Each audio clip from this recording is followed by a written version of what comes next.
Welcome back to HFY Sage of Stars. In the grand evolution of warfare, there exists a path that every advanced civilization is expected to follow. It begins with fire, evolves through chemistry, and eventually ascends to the pinnacle of light itself. To the Galactic Union, a weapon's worth is measured solely by its energy output. The great empires of the stars, the Ethelgard, the Sylvari, and the Synthetic Hive, dedicated millions of years to perfecting the photon. They engineered rifles that unleash beams of pure incandescent heat, cannons that project stabilized plasma torrents, and shields capable of dissipating temperatures rivaling a sun's core in mere fractions of a second. To these ancient powers, warfare became a silent, elegant dance of light. Clean, efficient, and most crucially, governed by the immutable laws of thermodynamics. When an energy beam strikes an energy shield, the shield absorbs the thermal signature, vibrates at compensating frequencies, and neutralizes the threat with mathematical precision. It was a perfect system, refined over eons. But they forgot about Isaac Newton. They forgot that while heat can be dissipated, momentum cannot be negotiated with. They forgot that a piece of lead traveling at 3 times the speed of sound has no regard for your thermal dampeners, your frequency modulators, or your centuries of technological superiority. When the Ethelgard hegemony invaded the Sol system, they expected to encounter a race of primitives desperately clinging to outdated technology. Instead, they discovered the kinetic gods. They found a species that had taken the oldest weapon in history, the thrown rock, and accelerated it to the threshold of divinity. This is the story of the Battle of Highgate, and the day the galaxy learned to fear the sound of the crack. The Ethelgard fleet materialized at the orbital station of Highgate with the casual arrogance of gods surveying insects. Their elite soldiers, the Sun Guard, wore armor forged from shimmering refractive crystals that bent light like water around stone. Their shields were masterworks of photonic engineering, capable of reflecting the most devastating plasma repeaters in the entire sector. General Valerius of the Ethelgard observed the human defense perimeter from his command bridge, his expression a mixture of curiosity and contempt. "They're using chemical propellant slugs," Valerius noted, his voice thick with pity. "I can see the smoke trails. I can hear those primitive detonations echoing through their barrels. They're fighting with ancient physics. This will be concluded before the first sun cycle completes." The Sun Guard advanced in a flawless phalanx formation, their shields interlocking seamlessly to create an impenetrable wall of shimmering azure energy. They fired their lances in perfect synchronization, those silent and beautiful beams of violet light that melted human steel barricades like wax beneath a flame. The humans didn't return fire. Not immediately. They held their positions with unnerving discipline, waiting with the patience of predators. They waited until the Ethelgard forces closed to exactly 400 meters. Then the silence of the station was obliterated. It wasn't the refined hum of an antimatter engine or the crystalline whine of a laser capacitor charging. It was a percussive, chest-compressing thunder that resonated through the very molecular structure of everything in the sector. A sound that reached into your ribcage and reminded you that you had bones. The humans had opened fire with the Thumper, a 20mm rotary autocannon. In the Ethelgard's understanding of warfare, a weapon produces sound when its payload makes contact with the target. In the human philosophy of violence, the weapon announces that you are already dead. The first devastating volley of tungsten core slugs collided with the Ethelgard shield wall. The pristine blue energy barriers performed exactly as their programming dictated. They scanned for thermal signatures. They searched for electromagnetic frequencies to dissipate and absorb. But these projectiles possessed no frequency to analyze. They were simply mass. Raw, cold, absolutely indifferent mass traveling at Mach 4. The shields didn't vibrate with compensating harmonics. They didn't gracefully dissipate the energy. They shattered like glass struck by a sledgehammer. The kinetic impact of a single 20mm slug carried more destructive force than 1,000 plasma bolts combined. When it connected with the refractive crystal armor of the Sun Guard, it didn't melt the material with elegant precision. It converted it instantaneously into a devastating cloud of razor-sharp shrapnel. The elegant alien formation, perfected over millennia of warfare, was torn apart in a matter of seconds.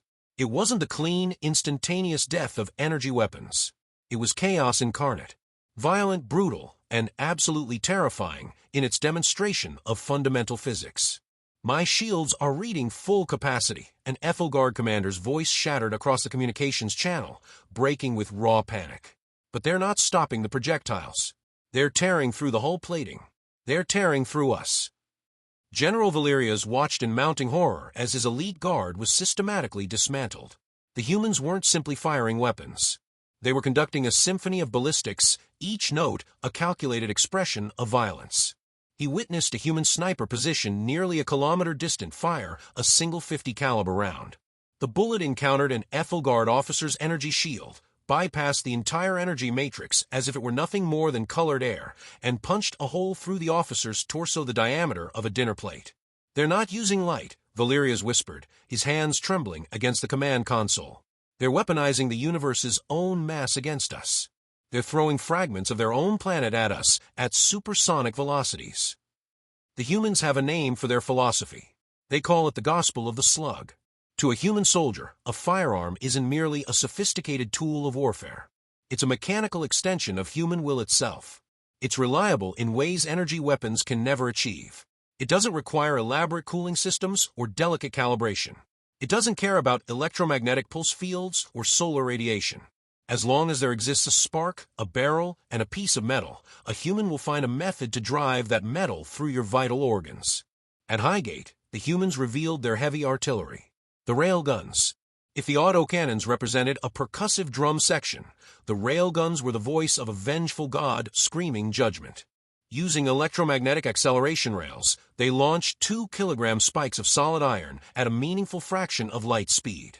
When the first railgun discharged, the vacuum of space itself seemed to scream in protest. The spike didn't merely hit the Ethelgard flagship. It ignored every conventional understanding of impact. It punctured through the forward shield arrays as if they were soap bubbles, traversed the entire length of the vessel while destroying the barracks, the engineering section, and the command bridge in sequence, then exited through the aft hull and continued its journey into deep space. The flagship didn't explode in a spectacular display of fusion fire. It simply ceased to exist as a cohesive military structure. It became a hollowed carcass, defeated utterly by a primitive metal rod accelerated through electromagnetic forces. They possess no elegance. Valerius cried out as he desperately sealed himself into his escape pod. No grace, no sophistication. This isn't warfare as we understand it. This is butchery. No, General. A human voice cut sharply into his communication channel, a captured signal from the defense commander. This is Newton's third law in its purest expression. You brought light to a rock fight. And we've been throwing rocks since we lived in caves and painted on walls. We've just gotten really, really good at it over the past 100,000 years. The Battle of Highgate concluded with a total Ethelgard retreat and a casualty rate that shocked the entire galactic community. The galaxy was forced to completely rewrite its military doctrine from foundational principles. The era of pure energy weapons, once considered the inevitable endpoint of military evolution, was over. Every empire scrambled desperately to locate ancient blueprints for kinetic armor plating and ballistic impact vesting.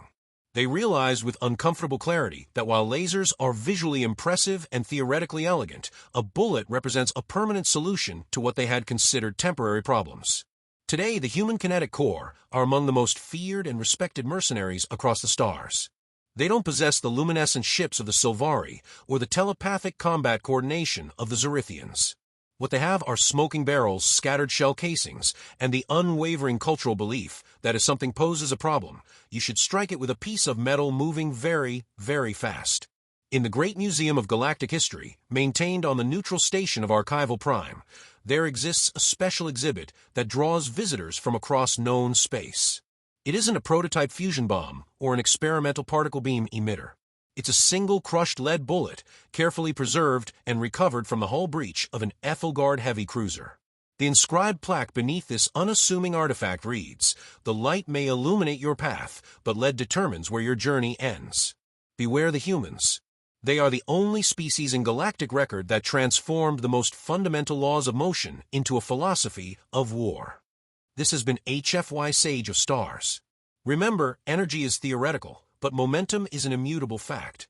If you've ever felt the recoil kick of a weapon or appreciated the weight of a well-crafted tool in your hands, that like button is waiting for you. You're holding a fragment of human history in digital form. Drop a comment below And tell us why you think humanity maintained its commitment to ballistic weapons while the rest of the galaxy evolved toward energy-based warfare.